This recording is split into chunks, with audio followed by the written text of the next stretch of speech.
Kadapa steel ప్లాంట్కి ఎప్పుడో శంకుస్థాపన చేసేశారు జగన్.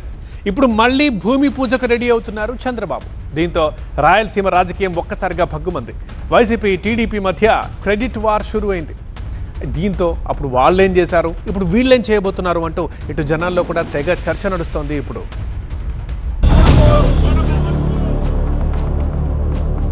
ఏపీ పాలిటిక్స్ లో చాలా నెలల గ్యాప్ తర్వాత కడప స్టీల్ ప్లాంట్ కు పొలిటికల్ మంటలు అంటుకున్నాయి. ఎల్లుండి భూమి పూజ చేసేందుకు సీఎం చంద్రబాబు సిద్ధమవుతుండడంపై వైసీపీకి చిర్రెత్తుకొచ్చింది. 2023 మార్చిలోనే జిందాల్ స్టీల్ కు అప్పటి సీఎం జగన్ శంకుస్థాపన చేస్తే ఇప్పుడు మళ్లీ చంద్రబాబు శంకుస్థాపన చేయడమేంటని అభ్యంతరం వ్యక్తం చేస్తూ చలో కడప స్టీల్ ప్లాంట్ కు పిలుపునివ్వడం ఉద్రిక్తతకు దారితీసింది.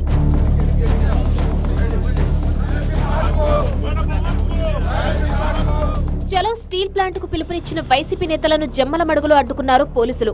మాజీ ఎమ్మెల్యే అమర్నాథ్ రెడ్డి, ఎమ్మెల్సీ రామసుబ్బారెడ్డి కార్యాలయం దగ్గర మోహరించి ఎవరిని బయటకు రాకుండా చేశారు. 3వ తారీఖున సీఎం చంద్రబాబు సహా పలువురు కేంద్ర మంత్రులు శంకుస్థాపన కార్యక్రమానికి రానుండడంతో భద్రతను కట్టుదిట్టం చేశామంటున్నారు పోలీసులు. కూటమి ప్రభుత్వ తీరుపై వైసీపీ నేత మాజీ ఎమ్మెల్యే రవీంద్రనాథ్ రెడ్డి నిప్పులు చెరిగారు.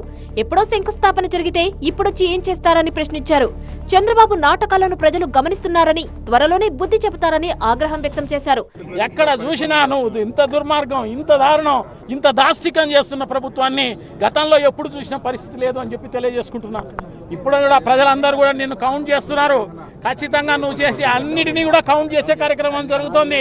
ఖచ్చితంగా ఇవన్నీ కూడా రేపు రాబోయే ఎలక్షన్లో, ఎందుకంటే వాళ్ళు నోరెత్తి చెప్పలేరు నువ్వు కేసులు పెడతావని చెప్పేసేసి. సో తప్పకుండా భవిష్యత్తులో నీకు సినిమా చూపించే కార్యక్రమం ఈ ప్రజలే చేస్తారు అని చెప్పేసి నేను గట్టిగా చెప్తున్నా. ఏదైతేనే వైఎస్ఆర్ కాంగ్రెస్ పార్టీ ఇప్పుడు కూడా నువ్వు ప్రోత్సహించు. జేఎస్డబ్ల్యూ అనేది ప్రైవేట్ కంపెనీ, వాళ్ళ సొంత డబ్బులతోటి, సొంత వాళ్ళ నిధులతోటి వాళ్ళు డెవలప్ చేసే కార్యక్రమం చేస్తారు అని చెప్పేసి తెలియజేసుకుంటూ ఇటు వైసీపీ నేతల తీరుపై కూటమి కన్నెర్ర చేస్తోంది.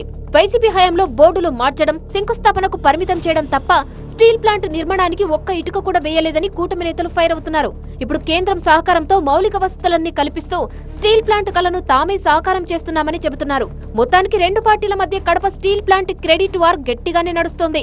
అయితే పొలిటికల్ మ్యాజిక్లు ఎలా ఉన్నా స్టీల్ ప్లాంట్ నిర్మాణం పూర్తి చేసిన వారికే పబ్లిక్ లో మైలేజ్ ఉంటుందనేది అసలు లాజిక్. కేవలం భూమి పూజలకే నోచుకుంటున్న కడప స్టీల్ ప్లాంట్ ఈసారైనా శంకుస్థాపన దాటి నిర్మాణం దిశగా పట్టాలెక్కుతుందా అనే డౌట్ ఇప్పటికీ రాయలసీమ ప్రజల్లో ఉంది.